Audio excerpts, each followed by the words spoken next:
My name is Jesse Ainebiona. Professionally, I trained as a mechanical engineer. I'm married. My wife is called Diana. Together we have two little girls, Ruby, who is 3, and Moriah, who is 1. And I'm really passionate about what I do. I enjoy doing the kind of work that we do, the work of empowering people to become the best that they can be, using Neolife as a vehicle of opportunity or as our tool of choice. One of the things that I have personally benefited from, and something that I feel particularly passionate about, is the subject of self-discovery. A few days ago, I have a friend who studied abroad and came to Uganda and started working. She's probably worked in this job for maybe about 9 years. But she's at a place where she is so drained, she is so sick of doing what she has been doing. As we speak now, she's on heavy medication because of stress and fatigue and depression. Now, for me, it is such things that make me realize that what we do is not something to take for granted. And that is why I would say that many people are what I would call no longer at ease. Back in the day, we read a book by Chinua Achebe called No Longer at Ease. And I think the best way to describe the kind of situation that we see, just from what I have explained, from what my friend is going through, and what many people experience, can best be described as that situation, no longer at ease. Why? This is a statistic from the Uganda National Planning Authority that 90,000 students out of 700,000 graduates are the ones who get jobs. Now, think about that. I know that might slightly differ from country to country, but I think to a vast majority, it may not vary that much. You find that many people question the relevance of their education. You know, people go to school and they don't do the things they studied. So the question is then, why do we go to school? And then people becoming so frustrated with their jobs. You know, out there, people are so frustrated. People are tired. You know, I had an opportunity to work in a job environment. And as I look back, I think that's one of the things that I am so grateful to God for, because then I appreciate the value of the business that we have. I worked on a job for 2 years and 4 months. And I still remember that people would complain about the job. They would complain about the work. But I then noticed that the following day, they had to be there by 8 a.m. Whether you complain, you don't like it, you have to be there. You know, you cannot afford to live life like that. There is an attitude of mediocrity and a bare minimum mindset. People just do just enough. You know, they do just enough. In fact, recently, I have a client who works in one of the big hotels here in Kampala. So we were having an interaction, and then I asked her, I said, tell me about the Ugandan workforce. How is the Ugandan workforce in this entity? She looked at me straight in the eye and said, Jesse, do you want to hear the truth? Now, when someone tells you that, you know that something huge is coming. So he told me, Jesse, the problem with most of the Ugandan workforce here is that when you tell them to do this, and this is how she indicated, when you tell them to do this, they do not see here. In other words, if you tell someone to do something, that is all they will do. They will do nothing extra. That reminds me of 3 people that were employed, you know, to get a job. So the first person was given a job to dig a pit. Okay, his work was to simply dig, remove the soil. The second person was to plant the seed. And the third person was to put the soil back. So those were the 3 people given 3 jobs. Now, of course, the first and the third person showed up, but the second person did not come. So do you know what the 2 people did? They did their work. One was digging, removing the soil, and the other one was also putting the soil back. You know, no one was thinking of putting the seed in the soil because the other person had not come. So you find that people only do what is bare minimum. And to be frank with you, I don't think we can go far, because we need to be aware that there are no more prizes for average performers. In the world that we live in today, you have to stand out. You have to stand out from the crowd. You can't afford to be part of the masses. There is something about you that you have to stand out. And the best place to begin is self-discovery. As we think about self-discovery, the good news is that we are all special. Unfortunately, the world has made us believe that we are not. And I like that picture because it shows an interviewer behind the desk with interviewing a couple of people. And among those people, you can see there is a bird, there is a monkey, there is an elephant, there is a dog, and a fish. And he says for a fair selection, everybody has to take the same exam. So please climb that tree.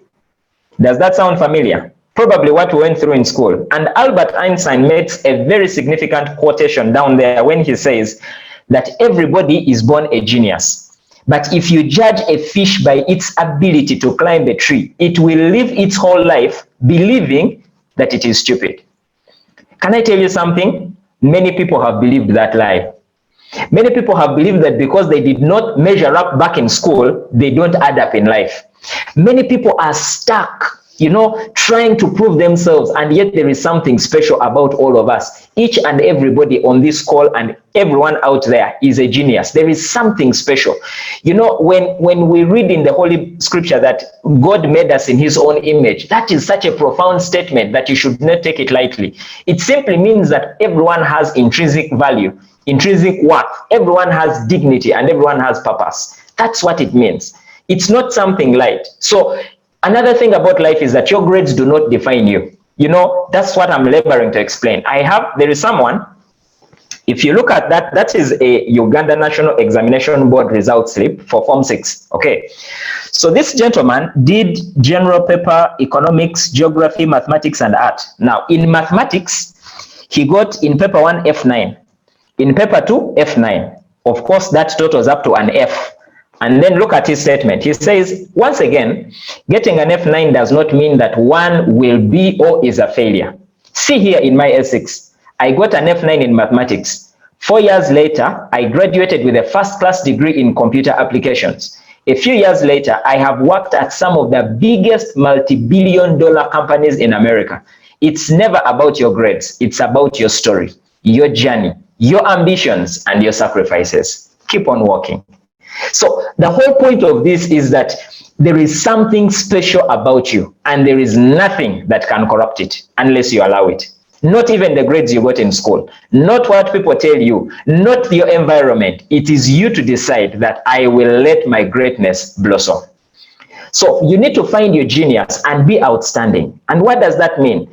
Brian Tracy says something very profound. He says, every study of high achieving men and women proves that greatness in life is only possible when you become outstanding at your chosen field. So you have to find something that you can stand out at. You have to find something where you are going to be the star. You're going to be outstanding. You can't afford to be lost in the crowd. In this era that we live in today, you have to stand out. You have to be outstanding. And as I've already said before, the key is self-discovery. Miles Monroe says here that the greatest discovery in life is self-discovery. Until you find yourself, you will always be someone else. Become yourself. So the question many people ask is then, how do I discover myself? So I'm going to take you through what I have called 6 P's to a life of self-discovery. Because there are certain things that you can do to stop being mediocre, to stop being average. And let me tell you, this has been my experience. For a long time, I was, I never felt like I was living the life that I am supposed to be living until of recent, when I began to discover a few things about myself that I truly believe this is in line with what I am here for. So 6 P's to a life of self-discovery. The first one is purpose. And the question is, what is purpose? Purpose is the reason for which something is done, or is created, or for which something exists. So that is the purpose. If you think about it, the device you're using right now, if it's a computer, or it is a phone, or it is a whatever, that has got a purpose. Everything has got a purpose. Whatever you're seated on, that is the purpose of that thing, So anything that you find in life has got a purpose. Now, the question about purpose is, what am I here for? This is a question that we always need to be thinking about, because otherwise you will just go through life the way life has been programmed for you. You're born, you first be home for a while, and then you go to school. After school, you find a job. After a job, you get married. After getting married, you do something, and then before you know it, you're departing. But what are you really here for? you shouldn't climb the ladder and then you realize this ladder has been leaning against the wrong wall. All along, you were climbing the wrong wall. So be sure that you pause and ask yourself, what am I here for? Each of us here was born to accomplish something.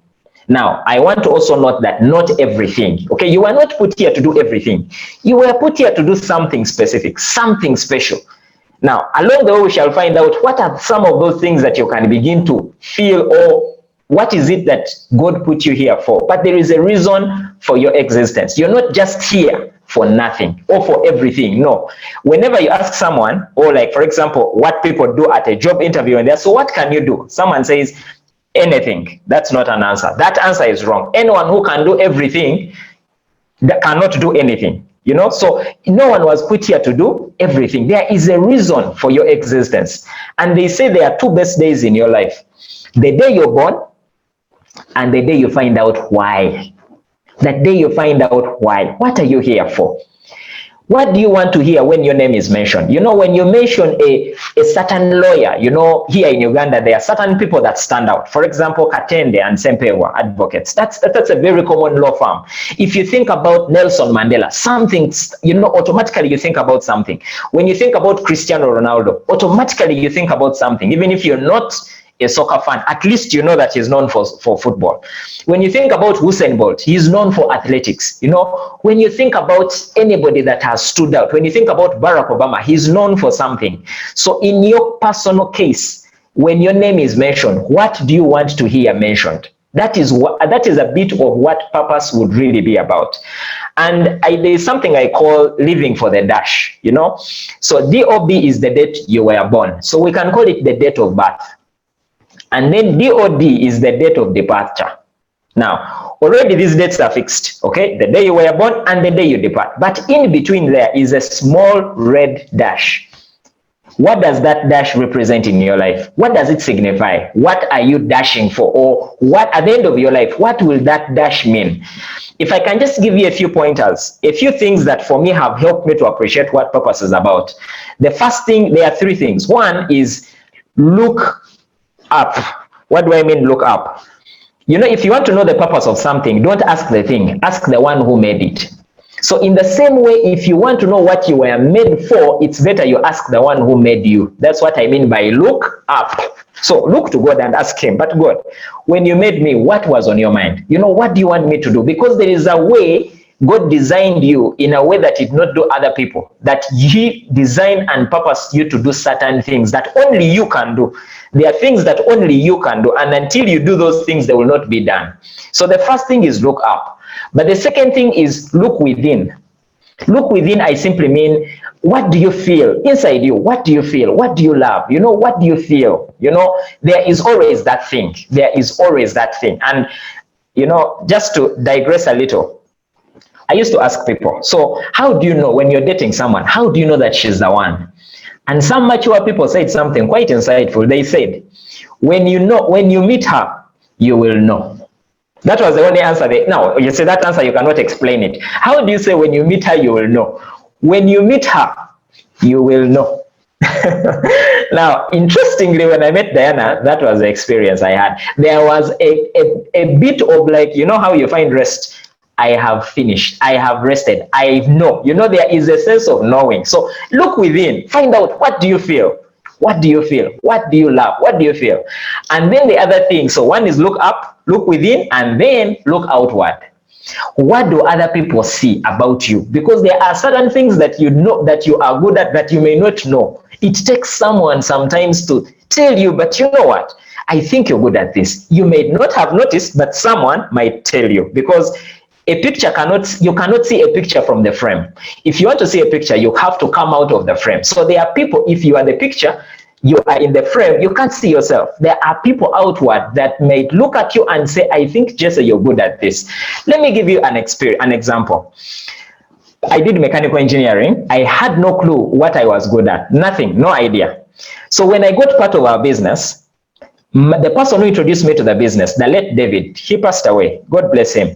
But one thing he made me realize is, Jesse, you are a good public speaker. Now, I did not know that about myself, but I still remember whenever I was going to be giving a talk, he would come and sit in front as if he was going to hear me for the first time, and after the talk, he would come to me, put me aside and say, Jesse, the way you connected with us was so amazing. You literally held all of us in the palm of your hand. It is through that kind of encouragement that I began to believe that I can communicate well. Many times we need the help of somebody else to help us, to point us to our destiny. So think about the area of purpose. That is the first P. The second P is potential. Now, I want to tell you something here, that potential is a priceless treasure, just like gold. Now, what I love most about this statement is the next three words, that all of us have got hidden gold within, but we have to dig it out. That is so encouraging. You know the parable of the talents? There are people, one got one, another one got two, another one got five. The most beautiful part of that story is that no one got zero. Everybody got something. So let me tell you something. Many times we judge ourselves by what other people have that we do not have. Potential is about what was deposited in you. That's why we are calling this session self-discovery, because it's not self-design. You don't design yourself. God already deposited certain things in you. It's not you who put them there. It is God who put them. So all you do, you discover it. Take, for example, here in Uganda, we have recently discovered oil. Now, I don't think oil has just been put there. Oil has been around all along. We just didn't know. So it has been discovered. In the same way, there is gold within you that has not been discovered. So all you need to do is to discover the hidden potential and treasure that lies within you. What do I mean by potential? Whatever you were born to do, you were built to do. If you were born to do something, there is equipment inside you, there is a design inside you that will enable you to do it. A very quick example is I like to follow sports because I find them so helpful and relational to life. A very good example is Usain Bolt. When you look at the makeup of that athlete, he is strong, he is tall, he has long strides. There are certain attributes about him that make him a star athlete. Now, other people might also have their own attributes, but for him, that's why it took a long time to get someone like him. There are records he broke that had been standing for 20 years, but he broke them. Why? Because there was something special about him. In the same way, there is something special about you. Whatever you were born to do, God designed you to do it. If you find a car that is designed for racing, there are certain things that the manufacturers put in a racing car that they don't put in other cars, because other cars may not be made for racing. A racing car can go up to 150 miles per hour. My Caldina cannot reach 150 miles per hour because it was not designed for racing. The size of the engine of my car is not the same the kind of engine for a racing car. Whatever you were born to do, you were built to do. And remember what we have already said. We all have potential for something. No one is here for just, no, we all have potential for something. We just have to discover it. And how do you discover it? It is expressed through hidden talents, natural abilities, and heart's desires. You know, there are those things that you are naturally good at. Some people, it is interior design. You know, they just enter a room, they look around the walls and they say, this thing could be better. Just put the flowers here, paint this thing, you know, paint it white, paint that with that wall green. The room will look bigger and more beautiful and more spacious. The reason it looks small is because of the colors. Let me tell you, I have no inkling about anything close to interior design. It does not even hit my passion. Like, I don't feel it. Now, that's me, but it's not the case for other people. I know people who are so passionate about it. I know people who are passionate about health. You know, when they hear about a chronic disease, you're like, my goodness. People should not be dying of this problem. What are you know, hidden talents, natural abilities? What do you have the natural ability for? There are people who have good skills with organization. As soon as they enter a training, they will say, come on, we need a flip chart. We need markers. The chairs are not well organized. You know, they have natural abilities. What about heart's desires? What are your heart's desires? What do you naturally desire? You know, for me, I love to inspire and empower people. That's me. I mean, catch me any day, that's what I will do. In whatever I do, my business, my work, my interactions, anyone will tell you, that's me. You know, so that is where potential is hidden. It is not enough to have potential. We must harness it. It must come out, you know, because the richest place in the world is not the diamond fields and the gold mines and the oil wells. No, the richest place in the world is the graveyard. You know why? Because people are born with potential. People are born with gold. People are born with talent for singing, talent for music, creating applications for health, creating systems, creating techniques, creating methods, creating applications. But people go to the graveyard with those gold mines in them. People go to the graveyard with all that potential. Why? Because they did not harness it. They say your talent is God's gift to you, but how you use it is your gift back to God. Think about that. God gave you a talent. That's okay. Reminds me of a farmer who had a very beautiful garden. Okay, then this pastor was passing by and looked at the garden and said, wow, this is the most beautiful garden I have ever seen. So he comes to, tell the pastor, give him that. He comes to tell the farmer and give him that compliment. And the farmer listens to it and says, thank you. I appreciate that. And he says, but you should have seen it when God had it all by himself. Why? Because when the garden was with God, it was not like that. The man had to work it. He had to tend it. Recently we've been studying the story of creation, and everything that God made was good. But you know what? When God made Adam, he told him, the assignment I'm giving you is to take care of the garden. Think about it. It was already good, but someone had to take care of it. Your potential has got to be taken care of. It has to be processed. It is like a mango fruit. Between a mango fruit and mango juice, which one is more valuable? It is mango juice. Why? Because you take the mango fruit and add value to it, and then you get mango juice. In the same way, your talent is God's gift to you, but how you use your talent is your gift back to God. Okay, so what is your gift? Do you know your gift? What do you feel you have been gifted with? For some, it is creative thinking. For others, it is organization skills. For others, it is communication. For others, we all have different gifts. And the beauty about teamwork is that we now bring all those gifts to the table and we are then richer. Because if I have one gift, then we have one. But if we come together and you all have your different gifts, now we have all three gifts. That team becomes significant because one is too small of a number to achieve greatness. So what is your gift? That is potential. Number 3 is passion. Passion. What does that mean? What sets your heart on fire is what we call passion. Passion is what sets your heart on fire. Passion is the fuel that you need to fulfill your mission. That is passion. What gets you ablaze? What lightens you up? What livens you up? That is passion. Can I tell you something about passion? Passion is what makes work meaningful. Whatever work that you do, the story I shared with you, the lady completely has no passion for that work. Nothing. She was just in for the money. But you cannot live life like that. I know people who live well-paying jobs. You know why? Because of passion. They don't like what they do. They don't like it. In fact, a research was done. They wanted to know what motivates people most. They thought money would be top of the list. It's not money. People all have passions. Find passion in what you're doing, because passion ignites productivity, creativity, and innovation. Because of the passion that I have for the work that I do, I find myself so productive, so creative. I wake up in the morning and I have all these thoughts that come to my mind. And many times when I share them, I notice that they are original to me. Why? Because passion ignites productivity. It ignites creativity. People design. That's why Bill Gates did not finish school, but he designed Microsoft. That's why Zuckerberg did not finish school, but he created Facebook. People did not go find school, but they designed some things. Here in Uganda, someone passed away recently, Alhaji Nasantege Sebagala. Now, that man, one thing I respect him for, he was an astute businessman. He didn't go find school, but his business acumen is what has made him what he was.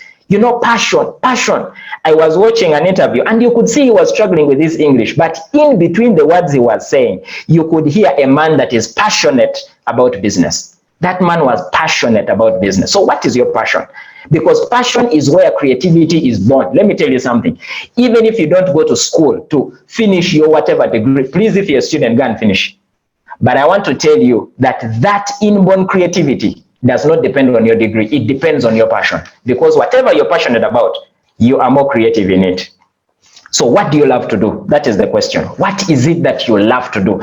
And then you bring that passion into your business. So for example, in the business that we do, your passion could be helping people. Your passion could be preventing these chronic diseases. As I think about that, I think about Dr. Esses and Ambassador, because that is what she breathes.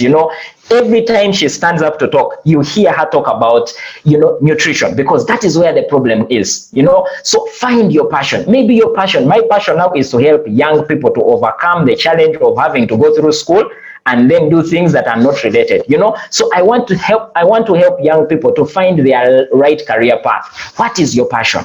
Maybe your passion is to help single mothers. Maybe your passion is to help corporates to live a better lifestyle. Maybe your passion is to help farmers to achieve the best out of their work. Maybe your passion is to help, I don't know what it is, but whatever it is in life, we shall be remembered for our passions. Think about that. Whatever you do in life, you will only be remembered for your passions. And by the way, passion is what made some people give up their lives. Passion is what made Martin Luther King. That was passion. Passion is why Nelson Mandela went to spend 27 years on Robben Island. Look, when I visited Cape Town, I got the story in full. Nelson Mandela had many options to come out of that prison on condition that he would never start an uprising against the government. But Nelson Mandela said, I would rather die than be released. That is passion. Passion is what made Jesus die on the cross. Passion. When you think about passion, people have lost their lives because of passion. Why? Because if anything is not worth dying for, then you're not yet fit to live. So what is your passion? Are you willing to die for your passion? Because your passion will be tested. Sometimes you want to give up, but you'll say, I will keep on going. Why? Because I love this thing. Even if the money is not coming, I love what I do. Passion. So that is number 3. Number 4, it is good to have a passion, but it's not enough. You must professionalize it. You must turn your passion into your profession. What do I mean? Turn your business into your career. If you're involved in the kind of work that we do, the business that we are involved in, turn it into a career. Now professionalize it. Get your business registered. Get your books in order. Be professional. Don't just do a side hustle. They don't call your business a side hustle. Professionalize your passion. Don't just say a small thing. No, it is a big thing. Professional. Become a professional. Be like a lawyer. Be like an accountant. Be like an engineer. Be like, a doctor. Professionalize your passion. Acquire knowledge and skills. So that's why we attend trainings like this. Associate with like-minded people, people that are going to fertilize your dreams. Avoid people that I call toxic, negative, and energy drainers, So professionalize your passion. Read and listen to relevant information that is going to help you to water your dream, water that, whatever passion it is that you have. Professionalize it. Become a professional. Become a professional. The way you do your things, the way you look, the way you appear, the way you address yourself, become a professional at whatever it is you're doing. Become a brand and be known for something. Whenever your name comes up, whatever you want to be said, start working for it. Be professional. Be known for something. Be known. Become a brand. You are a brand. Be known for something. Stand out. Don't be lost in the crowd. Stand out. The 5th thing that can help someone to appreciate what they are here for is a problem. And I will tell you why. What irritates you or what pains you? Here there is a lady, back in the days when HIV had just, come, or rather that's the wrong way to use it, come. when HIV had just been known, this lady had a husband who was working in the UK. So she was told that her husband was sick. Now, she didn't know what she was sick of. So she went to the UK to visit her sick husband. And it is when she entered the hospital room, she turned that curtain and saw the husband and said, I could not recognize the man I saw on that bed. That is when she came face to face with HIV. Now, later on, the man insisted that he wants to come back home. Of course, the wife knew that if she comes back, the chances of making it will be low because the healthcare then in the UK was certainly not anywhere close to what it is here in Uganda. Here in Uganda, it was so low, So when they came, people came to the airport to welcome them. But then later on, she says, people had not actually come to welcome them. People had come to see what an HIV/AIDS person looks like, what an HIV/AIDS patient looks like. 1 month later, the husband passed away. and the stigma, the grief, the pain, the trauma of having to go through all that is what led this lady to start what is now called as the AIDS support organization called TASO. This lady today, as we speak, has dined with the presidents of the US. She has been in the White House. She has spoken at UN assemblies. She has been all over the world. You know why? Because of a problem. Because of a problem. Think about our very own Moses Nwabini, who tested positive to HIV, and after using our products, today he is what he is because of a problem. He always says, I thank God for the problem I had. You know what? A problem can help you to discover what you're here for. So if you feel bad about something, maybe you were born to solve it.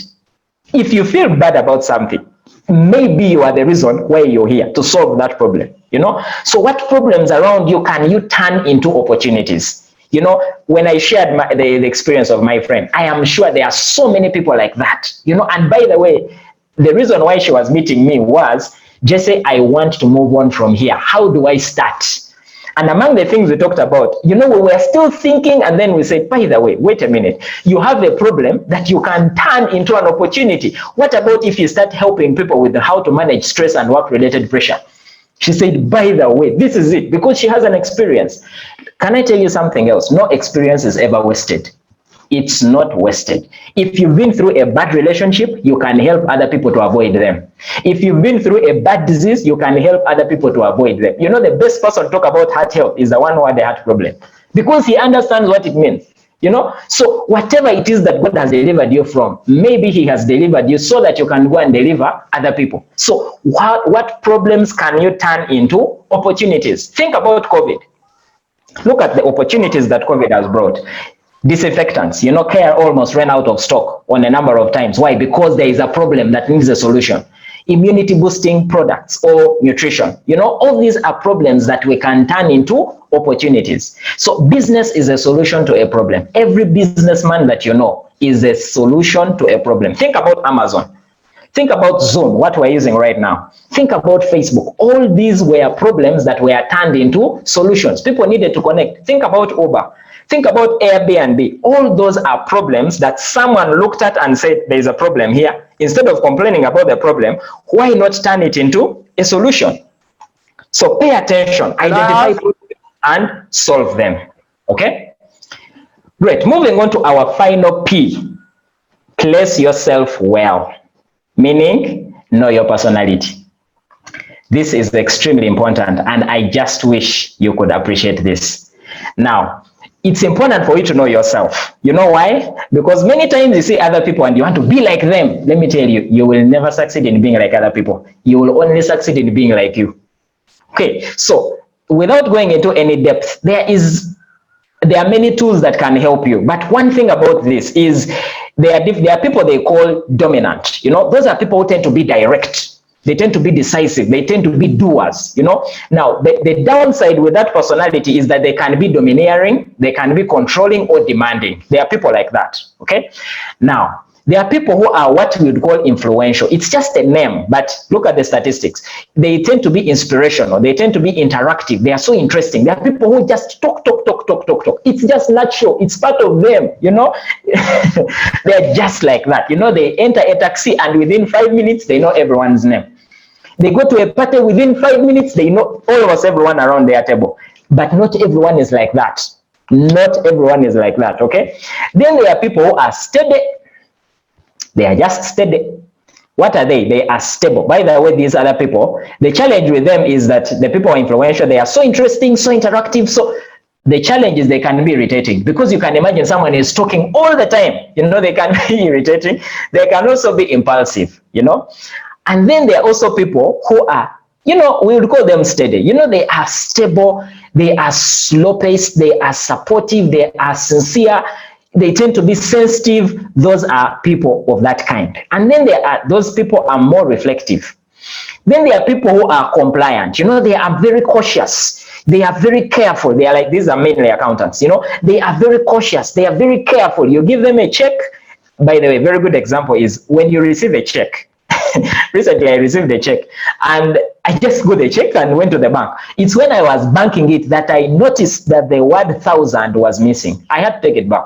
You know, the people who are compliant here, these are people who such things don't pass them. They are cautious. They are careful. They are conscientious. You know, the challenge with them is they are so calculative that they will keep saying, let me think about it, because they want to be sure that I want to get it right. Let me think about it. Give me another week. I want to think about it. They can be condescending, you know. So you can have all the time to go and think about that personality model, but whatever you do, know yourself. You know, for a long time, I wanted to be like other people. And then I noticed, Jesse, you can't. The only person you can be like is yourself. You know, so just be yourself. Know yourself and don't try to be like others. Why? Because all personality styles have their pros and cons, as you have seen. Some are, okay, not some. All of them are good, but all of them have their downside. Now, there is no right or wrong. Please get me right here. There is no right, there is no wrong. I know you might say the doers are better. No, they are not. Everyone is better depending on what you do with your personality. We need all of them. That's why we need a team. There is a time for us to be doers, but there is also a time for us to be steady and sincere. And by the way, another thing about this, you don't have to box yourself. That's, for me, I am this and nothing more. No, you can be all of them. You can train yourself. You know why? Because you need to identify your style and commit to learn the others. So there is a default mode. For example, I have now learned to keep time because of the presentations I do, the work I do. If it is 9 a.m., it has to be 9 a.m. If I'm talking to someone, we are enjoying the conversation, I have trained to tell myself that, by the way, it is now time to start. Stop talking and start doing. You have to train yourself, because they are situational. There is a situation where we need to all be analytical. Don't say, for me, this one is not for me, this one is for the accountants, you know. No, you all have to be analytical. Otherwise, you're going to sign checks and you don't know what you're signing. You're going to receive documents and you don't know what is in those documents. We all have to be analytical. You can train yourself to be analytical, even if it is not your nature. So know your personality, know where you thrive. And as a recap, we have talked about purpose. What are you here for? We have talked about potential. Whatever you were born to do, you were built to do. You have the equipment for you to fulfill your purpose. We've talked about passion. What sets your heart on fire? What sets your heart on fire? What gets you ablaze? You know, what makes you lose sleep at night? What is it? Find it. We've talked about professionalize your passion. In other words, turn your passion into your profession. Stop doing side hustles. Professionalize it. Don't say a small thing on the side. No, it is a big thing that you're doing. Professionalize your business. Register it. Have the documentation. Get ready for opportunities. And then problem. What problem do you see? Instead of complaining about problems, turn problems into opportunities. And then number 6, place yourself well. Know yourself. Personality. Don't get yourself mixed up.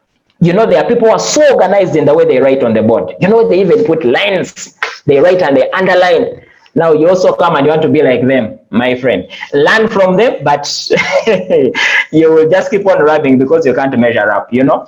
So, 3 final thoughts. 1, don't underestimate yourself. You know why? Because our deepest fear is not that we are inadequate. Our deepest fear is that we are powerful beyond measure. Let me tell you, don't let anyone tell you that you don't measure up. You do. Just because according to them you don't does not mean you don't. No. Don't let other people's opinions become your reality. According to God, you have intrinsic worth, value, dignity, and purpose. Just because you could not answer the correct things in mathematics or history or geography. You remember the things they used to ask us? Why did Said move his capital from Muscat to Zanzibar? You know, remember those things? Just because you could not answer that one does not mean you are good for nothing. No, you are good for something. Find it. That's why we're talking about self-discovery. So our deepest fear is not that we're inadequate. Our deepest fear is that we are powerful beyond measure. Don't let anyone lie to you that you don't measure up. It's a lie from the pit of hell. Throw it out and live your life. Number 2, live your life meaningfully. When you were born, think about this. I was there for the birth of both of my daughters. When you're born, you cried and the world around you rejoiced. Now live your life in such a way that when you die, the world cries as you rejoice. For that to happen, you have to live intentionally and meaningfully. So live your life meaningfully. Commit yourself to things which you know add value, meaning, and significance to life. And then number 3, don't try to be like others. Please don't. Be yourself, because everyone else is already taken. Be yourself. Don't try to be like others. Be yourself. I want to pause here and ask you a few reflections. So what has been your major highlight from this session? Okay, just either write in your book or write in the chat. So I want to give you a few seconds to think about that as we bring this to a close. So I'll just give you 30 seconds. We've talked about so many things. So I want you to just pause and remember what we have talked about and what has been your major highlight from this session. Okay, I think our 30 seconds are almost done there. So number 2, what are you going to do about it? Okay, great. And the reason I do that is because it's not what we say in training that matters, it's what you take away that matters, because nothing changes if you don't change. Think about it. For things to change, we have to change. So nothing changes if we don't change. Great. So whatever you have heard, whatever has inspired you, whatever has ministered to you, whatever has spoken to you, whatever has stood out, commit yourself to do something about it. You know, begin to live your life more meaningfully, more intentionally. Don't compare yourself. Live your life. Be your best. Better your best. Become a better version of yourself. And I believe together we can make a difference. So you can connect with me on my social media platforms. I'll always be happy. I will share some things, like on YouTube, I share some videos. You're always welcome to subscribe and watch some of those videos. I believe you'll find them helpful, empowering, and inspirational, because that is what I live for. That's what I am all about. My Facebook and my Twitter.